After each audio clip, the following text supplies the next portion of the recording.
रेखा गुप्ता की हमने चर्चा की, जो राजद की प्रत्याशी हैं, महागठबंधन इंडिया ब्लॉक के प्रत्याशी हैं, उनके कप्तान ही नहीं है। माने Tejashwi Yadav out of scene है, आउट ऑफ स्क्रीन है। प्रशांत किशोर कैसे फाइट करेंगे?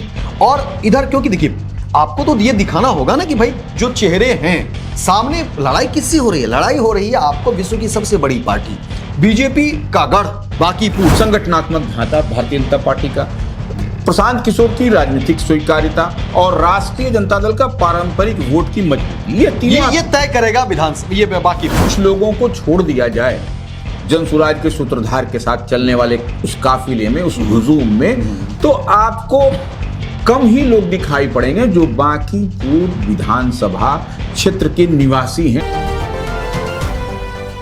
नमस्कार, मैं हूं अमित सिंह और आप देख रहे हैं स्वराज पोस्ट का विशेष कार्यक्रम पैनी नजर। और आज पैनी नजर में हम चर्चा करेंगे बांकीपुर में होने वाले उपचुनाव को लेकर के, क्योंकि गहमागहमी बढ़ गई है और उस गहमागहमी का हम एक तरीके से ऑपरेशन भी करेंगे कि आखिर क्या कुछ होगा बांकीपुर में। हमारे साथ चर्चा करने के लिए वरिष्ठ पत्रकार रवि उपाध्याय सर हैं। रवि सर, जिस तरह से लगातार बांकीपुर में नेताओं का जत्था टोली बना बना करके लोग घूम रहे हैं, अलग अलग तरह के दावे किए जा रहे हैं, लेकिन हम उस फैक्ट पर चर्चा करेंगे कि आखिर बांकीपुर में चल क्या रहा है, होगा क्या, क्या लग रहा है बांकीपुर में जो दावे हो रहे हैं उसकी हकीकत क्या है? देखिए अमित जी, हम लोग अभी प्रमुखता के साथ 3 प्रत्याशी आपको चुनावी जंग में, चुनावी मैदान में दिखाई पड़ रहे हैं। जी जी, बांकीपुर विधानसभा उपचुनाव की हम चर्चा कर रहे हैं, जिसके लिए 30 तारीख को वोट होनी है। बिल्कुल। तो वो आप देख रहे हैं कि राष्ट्रीय जनता दल से कौन है? रेखा गुप्ता है, जो फिर से इस बार किस्मत आजमाइश में लगी है। बीते विधानसभा चुनाव में भी वो लड़ी थी और पिछड़ गई थी, हार गई थी, करारी शिकस्त हुई थी। और उस समय कौन प्रत्याशी थे? नितिन नवीन थे, जो भारतीय जनता पार्टी के भी राष्ट्रीय अध्यक्ष हैं। उन्हीं के इस्तीफे के कारण इस सीट पर उपचुनाव भी हो रहा है। जी। अब आइए दूसरे प्रत्याशी कौन है? नीरज कुमार सिन्हा, जो भारतीय जनता पार्टी के खाली हुई जो रिक्त सीट है जिस पर उपचुनाव हो रहा है, उसको भारतीय जनता पार्टी ने उनको उम्मीदवार बनाया है। बूथ लेवल के कार्यकर्ता हैं, पर्चा बांटा करते थे आपके हमारे घर पर, दरवाजे पर। और ये भी सर यहाँ पे बता दें कि जब नीरज सिन्हा के नाम की चर्चा हुई थी, जब नीरज सिन्हा को फोन किया गया था, उस वक्त भी नीरज सिन्हा पर्चा ही बांट रहे थे। बिल्कुल, दर्शकों को ये बताना जरूरी था। बिल्कुल। तो ये देखिए, पर्चा बांटने वाले कार्यकर्ता को भारतीय जनता पार्टी ने इस बार उम्मीदवार बनाया है। नंबर 2। अब नंबर 3 आइए। नंबर 3 में है जनसुराज के सूत्रधार प्रशांत किशोर। पहली बार अपने राजनीतिक भविष्य की तलाश के लिए चुनावी जंग में, चुनावी मैदान में, बांकीपुर को विधानसभा का जो उपचुनाव हो रहा है उसमें वह एक्सपेरिमेंट के तौर पर अपने आप को वहां से आजमाइश करते हुए, क्योंकि बीते विधानसभा चुनाव में तमाम प्रत्याशी खड़ा करवाए, लेकिन वह नहीं लड़े। तो कहीं ना कहीं उनके दिमाग में तो हमेशा कुछ न कुछ चलते ही रहता है। ऐसा तो नहीं है, क्योंकि वह चुनावी रणनीतिकार माने जाते हैं, मास्टर ब्रेन माने जाते हैं। लेकिन चुनावी रणनीतिकार दूसरे के लिए, चुनाव आपको हम लड़वाने के लिए चुनावी रणनीतिकार बहुत बेहतर है, लेकिन खुद को जब परीक्षा देना पड़ेगा तो फिर आपके लिए टफ टाइम होता है वो। तो अब आप देखिए कि 3 बात हम कहेंगे। अभी देखिए, रेखा गुप्ता की हमने चर्चा की, जो राजद की प्रत्याशी हैं, महागठबंधन इंडिया ब्लॉक के प्रत्याशी हैं, उनके कप्तान ही नहीं है। माने Tejashwi Yadav out of scene है, आउट ऑफ स्क्रीन है, जनता के बीच नहीं है। नंबर 1 बात। और रेखा गुप्ता का प्रचार प्रसार क्या हो रहा है, या बांकीपुर की जनता से पूछिए, वह भी समझ में आएगा। अब आप आइए दूसरे नंबर पर, जनसुराज के सूत्रधार की हमने चर्चा की, वह भी चुनाव लड़ रहे हैं। अब तक चुनाव लड़वाते रहे हैं, लेकिन अब वो लड़ रहे हैं। तो आप देखिए कि उनके साथ जो काफिला चल रहा है, पैदल में जो चल रहे हैं, उनके साथ में बांकीपुर के हर मोहल्ला, गली, चौक, चौराहे को समझने जानने वाले कितने लोग हैं, आप खुद समझ पाइएगा। बिल्कुल। क्योंकि उनका बॉडी लैंग्वेज बताता है, अगर यदि कुछ लोगों को छोड़ दिया जाए जनसुराज के सूत्रधार के साथ चलने वाले उस काफिले में, उस हुजूम में, तो आपको कम ही लोग दिखाई पड़ेंगे जो बांकीपुर विधानसभा क्षेत्र के निवासी हैं, रहने वाले हैं। एकदम हम पूरी क्लियरिटी से बता रहे हैं। और आप देखिएगा, क्योंकि हम भी बांकीपुर विधानसभा क्षेत्र के ही रहने वाले हैं, और कोई 10 साल, 5 साल, 20 साल, 25 साल से नहीं, जितनी मेरी आयु आप समझ रहे हैं उतने वर्षों से दो बातें मुझे सर इसमें जो दिख रही हैं। ठीक है, 3 पार्टियां मैदान में हैं, रेस में भी तीनों पार्टियां कह रही हैं कि हम हैं। ठीक है, बीजेपी ने 40 स्टार प्रचारक को उतार दिया है। बीजेपी का एक बड़ा संगठन, इससे कोई इनकार नहीं कर सकता है। देश नहीं, विश्व की बड़ी पार्टी बीजेपी हो गई है। ये तमाम चीजें हैं, संगठन है, सब कुछ है, और एक बड़ा मैसेज भी देने की कोशिश की गई। उसमें भी दो बातें हैं। एक तो नीरज सिन्हा, क्योंकि देखिए वहां कायस्थ समाज की संख्या जो है सबसे ज्यादा है, वो वोटर सबसे ज्यादा है। तो वहीं दूसरी तरफ कि भाई वो कौन है, तो बिल्कुल कह सकते हैं कि निचले स्तर पर जो कार्यकर्ता हैं, जो पर्चा बांट रहे हैं, बताइए, बूथ अध्यक्ष, मंडल अध्यक्ष को दे दिया गया। लेकिन अब इधर दो पार्टियों की अगर हम बात कर लें, आरजेडी की बात करते हैं, जैसा आपने कहा भी कि भाई तेजस्वी यादव है नहीं, यूरोप में है, किस कारण से है वो अलग विषय है। लेकिन सवाल है कि उपचुनाव को लेकर के जो गहमा गहमी है, जो तमाम पार्टियों ने दम दिखाया है, उसमें अगर नेता ही नहीं है आपके, तो फिर किस तरीके से कोई उम्मीदवार जो है वो अपने आप को फेस कर पा रहा होगा, ये उसकी मनोदशा बता रही होगी। और कार्यकर्ताओं में उत्साह कैसे होगा, नेताओं के बीच उत्साह कैसे होगा अगर नेता ही नहीं हो, तो ये है। दूसरी बात हम प्रशांत किशोर की कर लेते हैं। प्रशांत किशोर को लेकर के लगातार जिस तरह से मैसेज आ रहे हैं, खबरें आ रही हैं, नेता साथ छोड़ रहे हैं। ऐसे वक्त पर जब सर मुझे लगता है कि परिवार ही नहीं, दोस्त, रिश्तेदार, सगा संबंधी और संगठन के लोग भी कहते हैं कि चलो भाई अब कामकाज छोड़ करके मदद की जाती है। गांव घर में भी अगर पंचायत चुनाव की भी बात करेंगे सर, वहां भी क्या होता है कि जब चुनाव का वक्त होता है, इलेक्शन का वक्त होता है, तो अपने सगे संबंधी, दोस्त मित्र, चाहने वाले, जानने वाले, वो भी वक्त निकाल करके या तो बुलाया जाता है या खुद वो आते हैं और सपोर्ट करते हैं, समर्थन करते हैं। प्रशांत किशोर को लेकर के जो बातें दिख रही है, कम से कम मीडिया में जो बातें आ रही हैं, उसमें देखिए जो बड़े चेहरे हैं, पटना की अगर बात करेंगे, बाकी तो और भी तो संख्या बहुत हो जाएगी, लेकिन अगर पटना की बात करेंगे, बिट्टू सिंह, वो पहले चुनाव भी लड़ चुके हैं दीघा से, और जनसुराज से ही लड़ चुके हैं, लेकिन बिट्टू सिंह ने साथ छोड़ दिया। जाति की बात अगर करेंगे तो राजपूत समाज से आते हैं और जनसुराज ही रहे, लेकिन उन्होंने साथ छोड़ दिया। और साथ कब छोड़ रहे हैं? इस बांकीपुर उपचुनाव को लेकर के। केसी सिन्हा प्रबुद्ध हैं, शिक्षक रहे हैं, कुम्हरार विधानसभा में वो प्रत्याशी भी रहे, बिल्कुल, लेकिन वो भी प्रशांत किशोर का साथ छोड़ रहे हैं। और सिर्फ साथ ही नहीं छोड़ रहे हैं, बीजेपी में जा रहे हैं। मैं बिल्कुल दर्शकों को बताने की कोशिश, और हम लोग भी पहुंचेंगे उस जगह तक जाने की कोशिश कर रहे हैं। चेतना झा अभिनेत्री, नहीं, चेतना झा के बारे में थोड़ा समझना पड़ेगा। उनको तो टिकट ही नहीं मिला। हाँ, टिकट नहीं मिला था। चेतना झा ने को तो वो तो आरोप लगा रही है कि भाई टिकट बेच दी गई, तमाम तरह की बातें हुई, और चेतना झा ने निर्दलीय प्रत्याशी के तौर पर मैदान में उतरी और उसी समय से एक तरह से मुखालफत कर रही थी, लेकिन अब खुले मंच पर आ गई, भाजपा में शामिल हो गई है। तो अब ये समझ सकते हैं, महिला है, अभिनेत्री है, बिल्कुल। और अब देखिए समस्तीपुर से डॉक्टर मनोज कुमार सिंह, बड़ा चेहरा, नहीं, और प्रत्याशी, समस्तीपुर से प्रत्याशी भी रहे, बिल्कुल।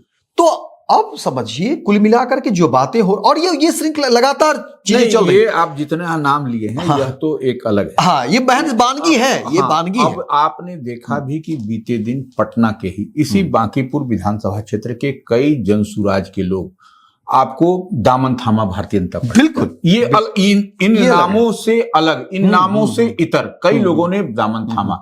तो देखिए, सबसे बड़ी बात है कि दामन थामना आना, तो चुनाव के समय ठीक है, ये तो लोग आएंगे, लेकिन सर मेरा ये कहना है कि अगर प्रशांत किशोर को लेकर के इतनी नाराजगी है, तो फिर प्रशांत किशोर कैसे फाइट करेंगे?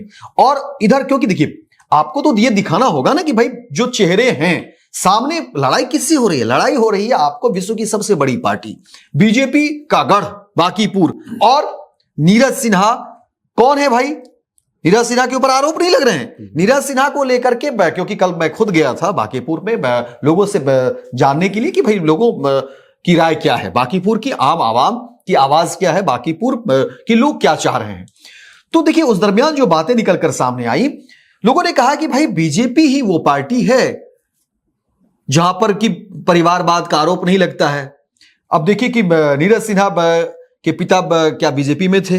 नीरज सिन्हा के पिता तो खैर अभी है नहीं, दिवंगत थे, लेकिन नीरज सिन्हा का कोई पॉलिटिकल उस तरीके से बैकग्राउंड नहीं रहा। हालांकि उनके चाचा थे, उनके चाचा तो रहे। देखिए, पॉलिटिकल बैकग्राउंड कहने का मतलब धनाढ्य नहीं है, ये कहिए। और सर, नीरज सिन्हा के मैं घर पे भी गया हूं, वो रेंट के मकान में, किराए के मकान में रह रहे हैं, और वो भी उस मकान की स्थिति बहुत ठीक नहीं। देखिए, वो ठीक है, वो स्थिति किराए में कोई भी, हम भी रहते हैं, आप भी रहते हैं, वो कोई बात नहीं। मेरा सवाल ये है कि धनाढ्य नहीं है, धनाढ्य नहीं है। नंबर एक, अगर यदि ड्रॉबैक देखिएगा तो ये धनाढ्य नहीं है, और आपको यूके से पास आउट नहीं है। तो भाई, यूके से अगर यदि पास आउट होना बहुत बड़ा अगर यदि मेरिट है, तो भाई लोकतंत्र तक उसको हम यानी बीजेपी ने तो सर ये बताने की कोशिश की ना कि देखिए, मैं आपके बीच का ही एक चेहरा मैंने आपके बीच रख दिया। बिल्कुल, देखिए, हमारे आम आवाम के बीच का ही, हमारे घर परिवार के बच्चे की तरह ही है वो। हम लोग भी बहुत धनाढ्य नहीं है, हम लोग भी कोई यूके से, इंग्लैंड से पढ़े हुए नहीं है।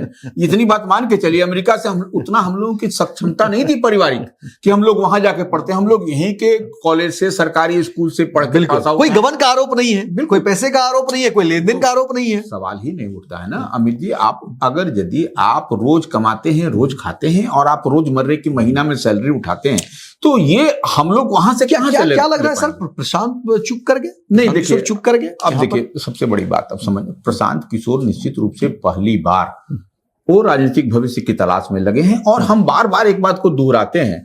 इसको लोग, अब हमारे व्यूअर्स जो है स्वराज पोस्ट के कहां तक समझ पाएंगे, मेरी बात से इत्तेफाक रखते हैं नहीं रखते हैं। सुर्खियों में रहना प्रशांत किशोर से बेहतर कोई नहीं जान सकता है। आप देख लीजिए, बीते विधानसभा के चुनाव में भी आपने देखा किस तरीके से सुर्खियां बटोरते थे, माहौल वो बना ले, माहौल बनाते हैं। देखिए, माहौल के तो वो एक्सपर्टीज हैं, उसमें कहा, उसके तो ये तो उनको विशेषज्ञता हासिल है भैया, वो कोई बात नहीं है। लेकिन आप देखिए कि आम आवाम, अब देखिए वो क्या कर रहे हैं। जेन जी किसको बोलते हैं हम लोग? जो युवा वर्ग के, बिल्कुल, वो युवा वर्ग को कैसे अट्रैक्ट करना है यह वो जानते हैं। वह कला में तो है माहिर, उसमें कहीं कोई दिक्कत नहीं है। और धारदार बातें, आक्रामक बातें, तमाम तरह का वो लूफ, आपके साथ होंगे तो आपकी बात कहेंगे, उनके साथ होंगे तो उनकी बात कहेंगे। अगर यदि किसके साथ रणनीति बना रहे हैं तो वो उसके साथ कहते हुए दिखाई पड़ेंगे। ये देखिए, यही तो उनकी बुद्धिमत्ता है, यही तो वो अब तक करते आए हैं। लेकिन खैर, यह तो नतीजा 30 तारीख को आएगा जब वोटिंग होगी तब। लेकिन जो चीज हम देख और समझ पा रहे हैं कि यह बांकीपुर विधानसभा का उपचुनाव एक विधानसभा सीट का उपचुनाव नहीं रह गया है, इतनी बात हम समझ पा रहे हैं। और ये हॉट सीट सब लोग कह रहे हैं, हॉट सीट और कोल्ड सीट क्या होता है? सिंपल तौर पर यह समझिए कि भारतीय जनता पार्टी के राष्ट्रीय अध्यक्ष नितिन नवीन बने हैं। ये हम लोगों की बांकीपुर के लिए, बिहार के लिए एक बहुत बड़ा तोहफा है कि आपके प्रदेश का, आपके विधानसभा क्षेत्र का कोई बच्चा जो है सो देश के राजनीतिक क्षितिज पर लहरा रहा है झंडा तिरंगा। तो हम लोग की खुशी की बात है, गर्व का विषय है। और विशेष तौर पर बिहार के लोगों के लिए, जो बिहारी होना अपमान की बात करते थे, वो जो है वोटरों में बिखरा होगा सर। नहीं, हम उस पर भी आते हैं। तो ये हम जो कह रहे थे कि उपचुनाव एक विधानसभा सीट का चुनाव नहीं है, यह भारतीय जनता पार्टी का जो संगठनात्मक क्षमता बार बार कहते हैं, प्रशांत किशोर की राजनीतिक स्वीकार्यता, माने पॉलिटिकली एक्सेप्टेंस उनका कितना है सो। और तीसरा बात, राजद जो है, जो मुख्य विपक्षी पार्टी है, तेजस्वी यादव की पार्टी है, राजद का पारंपरिक वोट बैंक की मजबूती जो है सो यह आपको दिखाई पड़ेगी इसमें। और तब जब तीनों एक साथ की परीक्षा इस बार के विधानसभा के उपचुनाव में होगा, क्या क्या होगा? संगठनात्मक ढांचा भारतीय जनता पार्टी का, प्रशांत किशोर की राजनीतिक स्वीकार्यता, और राष्ट्रीय जनता दल का पारंपरिक वोट की मजबूती। ये तीनों ये तय करेगा विधानसभा, ये बांकीपुर, ये स्पष्ट है, बिल्कुल ये स्पष्ट। अब देखिए, एक बात और है अमित जी, इस उपचुनाव में सबसे महत्वपूर्ण क्या है? यह महत्वपूर्ण यह है कि राष्ट्रीय जनता दल के कोर वोट बैंक का जो रुख किधर है, यह भी देखना पड़ेगा। यदि प्रशांत किशोर वास्तव में सही मायने में मजबूत स्थिति में जीतना चाहते हैं या जीतते हैं, पहुंचना है उनको, तो उनको केवल मुस्लिम मतदाता, जो अल्पसंख्यक मतदाताओं की जो बड़ी संख्या में उनके पक्ष में आना पर्याप्त नहीं होगा। और देख भी रहे हैं कि कहीं कहीं वह जा रहे हैं, वह मुस्लिम मोहल्ले में ज्यादा कंसंट्रेट कर रहे हैं, ज्यादा घूम रहे हैं। तो यह क्या बताता है? और कई जगह हम और भी देख रहे हैं, आप फुटेज भी देखिएगा, हम जो बात कह रहे हैं अगर गलत कह रहे हैं तो हमको आप स्वराज पोस्ट के व्यूअर्स बताएंगे, वो उनका फुटेज भी दिखाई पड़ा, लेकिन इससे नहीं होगा। इतनी बात मान करके चलिए, बांकीपुर की सामाजिक और चुनावी संरचना को देखते हुए यह अकेले जीत की गारंटी नहीं देता, नहीं बन पाता है। अगर यदि आप इधर रहिएगा तो आप जान लीजिए, इसके लिए अब उसके लिए जरूरी उनको आरजेडी के साथ अन्य पारंपरिक जो वोट है उसको भी अपने सामाजिक आधार में सेंधमारी करने की जरूरत होगी उनको, तब जाकर के होगा, अदरवाइज नहीं होगा। इतनी बात हम समझ रहे हैं, और देखिए हमसे ज्यादा खैर प्रशांत किशोर समझते हैं, क्योंकि वह चुनावी रणनीतिकार रहे हैं, लड़ते हैं, लड़वाते हैं। कुल मिलाकर अगर यदि हम लोग इसको ऐसे कहें, बांकीपुर उपचुनाव का हम जो बार बात कहते हैं कि वो बीजेपी का संगठनात्मक और प्रशांत किशोर का राजनीतिक स्वीकार्यता और राजद के पारंपरिक वोट बैंक में की मजबूती, इसकी जो है सो हमको देखना पड़ेगा। और पिछले चुनाव में हम बात कर ले थोड़ा जनसुराज को, क्या हुआ था।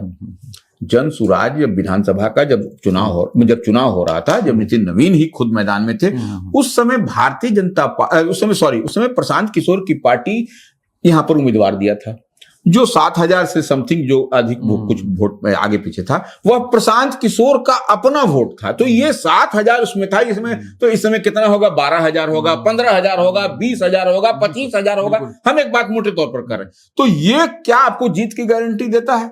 नहीं देता ना सर, क्योंकि देखिए बीजेपी नितिन नवीन की जो जीत हुई थी 98,299, आरजेडी को जो वोट आया था कुल वोट 46,300, रेखा गुप्ता यही जो कैंडिडेट है, बिल्कुल। और प्रशांत किशोर की तरफ से वंदना को उतारा गया था, वंदना कुमारी को, वंदना को आया था 7,717 वोट। बिल्कुल। अगर मैं तो सर, आप तो कह रहे हैं कि अगर सिर्फ मुस्लिम मतदाता, मैं अगर ये तमाम वोटों को, आरजेडी के जो वोट बैंक हैं और उसको भी मैं जोड़ भी दूं जिन्होंने रेखा गुप्ता को वोट किया, जो मार्जिनल है, तो फिर भी मुझे लगता है कि 53,000 तक जा करके वो, लेकिन ऐसा तो होगा नहीं। आरजेडी को तो वोट देने ही, आरजेडी के जो कोर वोटर है, आप देखिए कहां, अगर मान के कई लोग कह रहे हैं कि ठीक है खान सर और रोशन आनंद सर के बीच जो लड़ाई हुई, इसमें एक बड़ा प्रभाव बांकीपुर में पड़ेगा और यादव मुस्लिम वोटरों में बिखड़ा होगा। तो ठीक है, आप देख लीजिए यहां पर जो है, जो संख्या है, मुझे लगता है कि मुस्लिम मतदाता जो है वो 28,000 से लेकर के 35,000 बांकीपुर में दिख रहा है, और यादव मतदाता जो है वो आपको 32 से 40,000। बिल्कुल। तो फिर आप नहीं अब छोड़ दीजिए आप। हाँ। इस संख्या तो ठीक आप बोल रहे हैं। तो भारतीय जनता पार्टी के बड़े बड़े नेता, आपको जो यादव का गढ़ बोला जाता है, वहां सेंधमारी करने में जुटे। सेंधमारी नहीं, वो अपने, देखिए आप ऐसा इतनी बात समझ लीजिए कि क्या स्थिति परिस्थिति धीरे धीरे बन रही है, जो निश्चित रूप से यह जो स्थिति परिस्थिति बन रही है वह आपकी ओर टर्न आउट होता हुआ दिख रहा है। भारतीय जनता पार्टी को इसी तरह गढ़ नहीं कहा जाता है ये। और कास्ट वोटर 60 से 70,000 आप बोलते हैं, उससे प्लस होगा, उससे माइनस नहीं होगा। ये भी जान लीजिए, भूमिहार देखिए, वैश्य हैं, तमाम तरह की बात है, वैश्य भी परंपरागत वोट है। एक सवाल सर हम लेना चाहेंगे कि क्या ये जो है आरजेडी के जो वोटर हैं, क्या वो बीजेपी में शिफ्ट होने जा रहे हैं? देखिए आरजेडी के वोटर, तेजस्वी यादव जिस तरह से एक तरीके से कह सकते हैं कि पॉलिटिक्स को लेकर के कहा जा रहा है कि कारण चाहे जो भी हो, लेकिन कहीं ना कहीं वो दूर दूर चल रहे हैं, और अभी देखिए बांकीपुर में चुनाव है, तेजस्वी यादव नहीं है। क्या इसका असर अब वोटर पर दिखने लगा है? वो नाराजगी, वो कह सकते हैं कि एक अब लोगों को लग रहा है कि नहीं चलो अब आरजेडी में कुछ ऐसा है नहीं, तो बीजेपी के साथ शिफ्ट हो लें। देखिए क्या इस तरह की बातें अब हो रही है? क्या शिफ्ट हो लें? एक थोड़ा सा और समझ लीजिए, प्रशांत किशोर घूम रहे हैं। कई जो हम लोग जेएनजी की बात किए, कई हम लोग बात किए, प्रशांत किशोर का टोन ट्यून भी बदला हुआ दिखाई पड़ रहा है। अब जो है सो वह नितिन नवीन की स्वीकार्यता को देखते हुए नितिन नवीन पर कोई कुछ नहीं बोल रहे हो। अब वो रविशंकर प्रसाद जो सांसद हैं पटना साहिब के, उन पर वह कुछ बोल रहे हैं। तो वो और कह भी रहे हैं कि मोदी को देख के आपने वोट दिया, रविशंकर प्रसाद जी के आपके बीच में, तरह तरह की तमाम तरह की बातें कर रहे हैं। और लेकिन तब ये भी आप देखिए अमित जी कि जो आदमी आपको इसके बाद भी जो उनके सामने हाँ हाँ कर रहे हैं, वह क्या आपको वोट देंगे? यह भी नहीं होगा, भी आप जान लीजिए। तो ये देखिए सवाल ये है कि वह आपको यादव का वोट, जो आरजेडी का जो कोर वोटर, वैसे समाज का, वैसे भी आपको जो है सो उसमें आप जो सो भारतीय जनता पार्टी का वोटर माना जाता है, वैसे उम्मीदवार भी हैं। तो यह कुछ नहीं होता हुआ दिखेगा आपको। देखिएगा जब 30 तारीख को मतदान होगा तो ये अब तो प्रशांत किशोर को अपनी बात बनाने के लिए, अपने आप को एस्टेब्लिश करने के लिए उनको ये होगा कि आप बीजेपी और जो आपके बीच में जो चल रहा है, या तीसरा एंगल जो भी होगा, आपको कितना वोट आता है कि आप 10,000 15,000 जाते जाते आप सांस लेने लगिएगा, यह भी होगा। और कई लोगों ने कहा कि तेजस्वी नहीं, यूरोप से तो फोन कर रहे हैं, लेकिन कितने को फोन कर पाएंगे? देखिए फोन करके आप, कई लोगों ने कहा कि नहीं फोन पर बातचीत हो रही है, बांकीपुर के वोटरों को फोन कर रहे हैं, लेकिन ये क्या ये पॉसिबल है? नहीं, देखिए आप देख रहे हैं कि आप तेजस्वी यादव फोन कर रहे हैं, यहाँ नित्यानंद राय घूम रहे हैं हर क्षेत्र में, माने बांकीपुर विधानसभा में क्या ऐसा कौन सा घर है, कौन सा दरवाजा है जहां पर उन्होंने नॉक नहीं किया? और सबसे व्यक्तिगत संबंध, हम बार बार कहते हैं कि यह व्यक्तिगत संबंध के आधार पर यहां पर होगा। नितिन नवीन का हम बार बार कहते हैं व्यक्तिगत संबंध इतना मजबूत है इस बांकीपुर विधानसभा के उपचुनाव में या बांकीपुर की सीट पर कि उस व्यक्तिगत संबंध के कारण भी लोग वोट डालते हैं। आप इस बात को मान के चलिए कि आप मुख्य कुल मिला के आप कह रहे हैं ये जरूर है कि ये परीक्षा की घड़ी है और इसमें तमाम बातें क्लियर हो जाएगी। देखिए निश्चित रूप से यह आपको दिखाई पड़ रहा है, जितनी ये तय करेगा बांकीपुर, ये आप जरूर कह रहे हैं। बांकीपुर देखिए निश्चित रूप से अब हम तो देखिएगा कि क्या रिजल्ट आएगा 30 तारीख को, हम लोग भविष्य वक्ता नहीं है, लेकिन जो दिखाई पड़ रही है इतने बेहतरीन ढंग से इसको सजाया। ये बांकीपुर आगे आने वाले राजनीतिक दलों का भविष्य और वर्तमान भी कह सकते हैं बांकीपुर। देखिए आप जो नितिन नवीन ने काम किया है, जो मंदिरी नाला की बात करिए या जो आपको हड़ताली मोड़ की बात करिए, इसलिए प्रशांत किशोर टच नहीं कर रहे नितिन नवीन को। अब वो कैसे करिएगा? आप टच करिएगा तो फिर आपको दूसरा उसका नितिन नवीन पर नहीं बोल रहे प्रशांत, कुछ नहीं बोल रहे भाई। यहाँ काम हुआ है, नली गली सड़क पुल पुलिया सब छोड़ दी, कितना काम हुआ है बांकीपुर विधानसभा में, तो आपको बोलने के लिए है क्या? आप इससे क्या आप तो खुद कई बार उनका रिकॉर्ड उठा के देखिए कि हेवन नहीं बना देंगे, स्वर्ग नहीं बना देंगे, उसके लिए तो नगर निगम ये सब है। तो ये सब कई तरीके की झोल झाल वाली बात उनकी है, उसमें कोई इनको दिक्कत नहीं। तो देखिए बांकीपुर तय करेगा और ये परीक्षा की घड़ी होगी, क्योंकि कहा जा रहा है कि बांकीपुर का जो अभी जो सिनेरियो बन रहा है, जो समीकरण बन रहे हैं, उसमें तमाम दलों की परीक्षा होगी और उसी से तमाम दलों की भूत और भविष्य और वर्तमान और भविष्य जो है वो तय होगा। देखते हैं क्या कुछ होता है 30 जुलाई को, लेकिन लगातार बांकीपुर के बारे में कहा जा रहा है हॉट सीट है और नेता जो है वो सभी दलों के घूम रहे हैं बांकीपुर। गोल, जहां 28 वर्षों के सफर में 18,000 से भी अधिक छात्रों ने डॉक्टर एवं इंजीनियर बनकर सफलता की ऊंची उड़ान भरे है, जहां साधारण छात्र भी बिहार एवं झारखंड टॉपर बनकर बड़ा इतिहास बना रहे हैं। दूरदर्शी शिक्षाविद श्री विपिन सिंह के मार्गदर्शन में मेडिकल एवं इंजीनियरिंग के लाखों छात्रों के लिए आशा की किरण के रूप में गोल, द रिजल्ट फैक्ट्री